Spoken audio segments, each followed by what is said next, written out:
संजय रमीज इन लोग का नाम लीजिए तो आपको घर से निकाल दिया जाएगा, आपको बदनाम किया जाएगा, आपको गाली दिलवाया जाएगा, आपके ऊपर चप्पल उठा करके मारा जाएगा। नहीं, मेरा कोई परिवार नहीं है।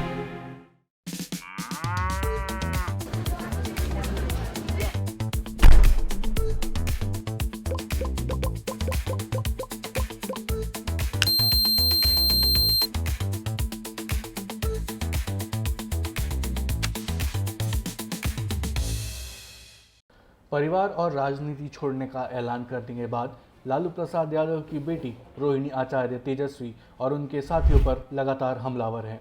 उन्होंने रविवार को लगातार 2 ट्वीट करके परिवार की कलह सार्वजनिक कर दी है।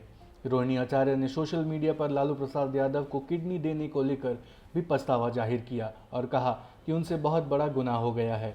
उन्होंने बताया कि उन्हें यह तक कहा गया कि करोड़ों रुपए लेकर और टिकट लेकर उन्होंने अपनी गंदी किडनी पिता लालू यादव को दी थी।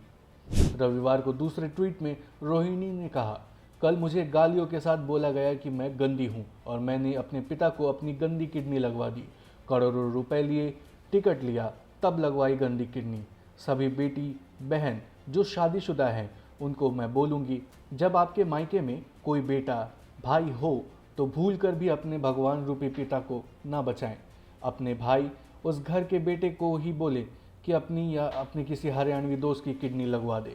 रोहिणी ने आगे कहा, सभी बहन बेटियां अपना घर परिवार देखे, अपने माता पिता की परवाह किए बिना अपने बच्चे, अपना काम, अपना ससुराल देखे, सिर्फ अपने बारे में सोचे। मुझसे तो ये बड़ा गुनाह हो गया कि मैंने अपने परिवार, अपने 3 बच्चों को नहीं देखा। किडनी देते वक्त अपने पति ना अपने ससुराल से अनुमति ली। अपने भगवान, अपने पिता को बचाने के लिए वो कर दिया जिसे आज गंदा बता दिया गया। आप सब मेरे जैसी गलती कभी ना करें, किसी घर पर रोहिणी जैसी बेटी ना हो। इससे पहले भी एक ट्वीट करके रोहिणी ने कहा था कि एक बेटी, एक बहन, एक शादीशुदा महिला, एक माँ को जलील किया गया और मारने के लिए चप्पल उठाई गई। उन्होंने कहा कि बेटी मजबूरी में अपने रोते हुए माँ बाप को छोड़ आई। मुझसे मेरा मायका छुड़वाया गया, मुझे अनाथ बना दिया गया।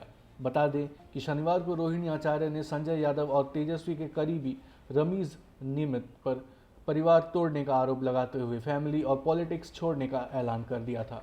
रोहिणी से हुए बुरे व्यवहार के बाद तेज प्रताप यादव, साधु यादव ने अपनी प्रतिक्रियाएं दी हैं। हमारी बहन का जो अपमान करेगा, कृष्ण का सुदर्शन चक्र चलेगा।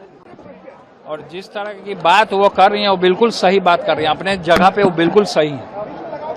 लेकिन अब ये कहने की नौबत आ रही है कि आत्मसम्मान की बात चर्चा हो रही है, पिताजी को किस तरह से डोनेट किया किडनी, ये सब कहने की नौबत आ गई है। ये सच्चाई है। एक महिला होने के नाते, एक माँ होने के नाते, एक बहन होने के नाते जो वो सराहनीय काम उन्होंने किया है, शायद कोई बेटी या कोई माँ कर सकती है।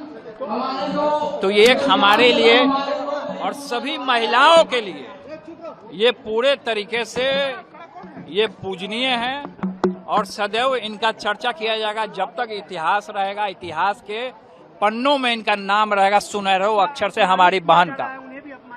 देखिए, कोई भी आदमी मियाँ मिट्ठू नहीं बनना चाहिए अपने। अब कोई कह रहा है कि हम मुख्यमंत्री बन जाएंगे, कोई कह रहा है कि हम डिप्टी सीएम बन जाएंगे। अपने मुँह मीठा बनकर लोगों का काम किया है। जनता ने तो कही नहीं। जनता कहाँ बोली कि हम आपको मुख्यमंत्री बनाएंगे, आपको डिप्टी सीएम बनाएंगे। जनता ने नहीं कहा। अपने लोग स्वयं अपने कहा। जिनको बनना है वो अपने बोले, जिनको डिप्टी सीएम बनना है वो खुद बोले, जिनको मुख्यमंत्री बनना है वो खुद बोले पार्टी की तरफ से। लेकिन पार्टी के कोई लीडर नहीं ने बोला, पार्टी के जनता नहीं ने बोली।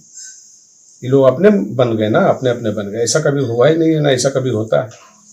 ये जब विधायक जीत के आते हैं तो तय करता है, जिस पार्टी की जीतेंगे उस पार्टी की तय होती है कि कौन बनेगा नहीं बनेगा, तो विधायक के द्वारा तय होता है।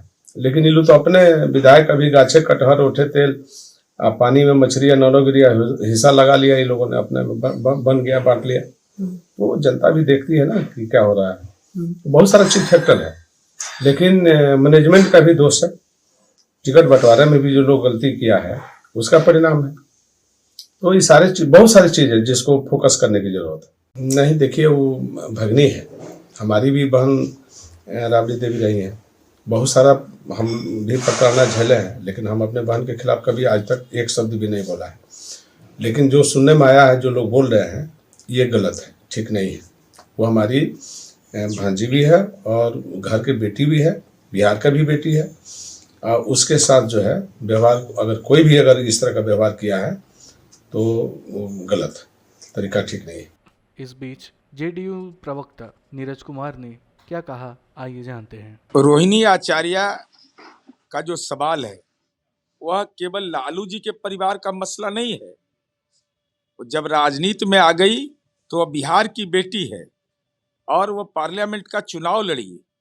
बेटी का कराह, बेटी की वेदना, वह लालू जी आपके परिवार के लिए श्राप बन जाएगा, श्राप। बेटी का कन्यादान करते हैं, बेटी के निकले हुए आंसू बहुत भारी पड़ेंगे। कौन है वो व्यक्ति जो लालू यादव को नजरबंद करके रखे हुए है? उनका ट्वीट क्यों नहीं बोल रहा है?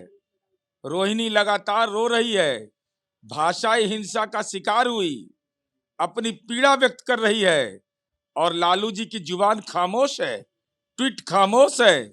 लालू जी, माता पिता भरण पोषण अधिनियम लागू है, आप आवेदन दीजिए जिलाधिकारी पटना के यहाँ। आपका भाई की सरकार है, न्याय के साथ हम काम करते हैं, कोई पक्षपात नहीं। हमारे विरोधी हैं, उसके बावजूद आप डीएम पटना के यहाँ माता पिता भरण पोषण अधिनियम में आवेदन दीजिए। जिसने भी राजनीतिक नजरबंद आपको करके रखा है, उस गुनाहगार को हम खोज निकालेंगे।